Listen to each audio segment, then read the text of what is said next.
Hi everyone, welcome to legal capital. ఈ మధ్య కాలంలో మనం చాలా మటుకు వింటున్నది ఏంటి అని అంటే, ఇప్పుడు ఏదైతే ఢిల్లీ లీగల్ పాలసీలో కేజ్రీవాల్ గారు అరెస్ట్ అయ్యారు. ఆయన ఇప్పుడు జ్యుడిషియల్ కస్టడీలో ఉన్నారు, రిమాండ్లో ఉన్నారు. సో జైల్లో ఉండి గవర్నమెంట్ని నడపచ్చా ఒక సీఎం అనేది చాలా మందికి చాలా డౌట్స్ ఉన్నాయి. అసలు జైల్లోకి వెళ్ళిన వాళ్ళు వాళ్ళ రైట్స్ ఏంటి, వాళ్ళు ఏమేమి చేయగలరు, ఏమేమి చేయలేరు, అసలు జైల్లో ఉన్న వాళ్ళు ఓటు వేయగలుగుతారా అని. సో జైల్లో ఉన్నప్పుడు ఓటు వేయడానికి కుదరదండి. సో రిలీజియస్ బుక్స్ ఓటు వేయడం కుదరదు. రిలీజియస్ బుక్స్ ఏవైతే ఉంటాయో, సమ్ డార్క్ బుక్స్ అని ఏవైతే ప్రొవోకేటింగ్ బుక్స్ ఉంటాయో అవి అలౌ చేయరు.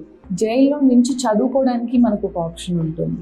అయితే అది రెగ్యులర్ బేసిస్లో కాకుండా, రెగ్యులర్ కాలేజ్ బేసిస్లో కాకుండా ఓపెన్ యూనివర్సిటీస్లో మీరు చదువుకోవచ్చు. తెలంగాణ గవర్నమెంట్ ఒక స్కీమ్ ప్రవేశపెట్టింది. ఏది అంటే, అక్కడ ఎవరైతే జైళ్ళల్లో చదువుకున్న వాళ్ళు ఉన్నారో, క్వాలిఫైడ్ పీపుల్ ఉన్నారో, వాళ్ళకి చదువు రాని వాళ్ళకి చదువు చెప్పచ్చు అని అదొక స్కీమ్ ఉంది.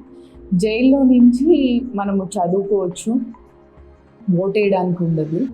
అండ్ ఎవరికైతే పనిష్మెంట్ వచ్చి ఉంటుందో, రిమాండ్ ఖైదీలు కాకుండా, ఇప్పుడు కేజ్రీవాల్ గారే ఉన్నారు, ఆయన జస్ట్ ఇప్పుడు రిమాండ్ ఖైదీగా ఉన్నారు.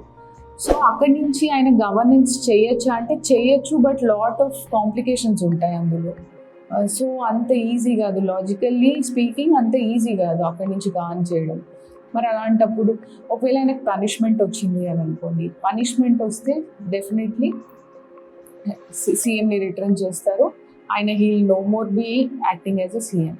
Someone should be elected on his behalf of as a CM.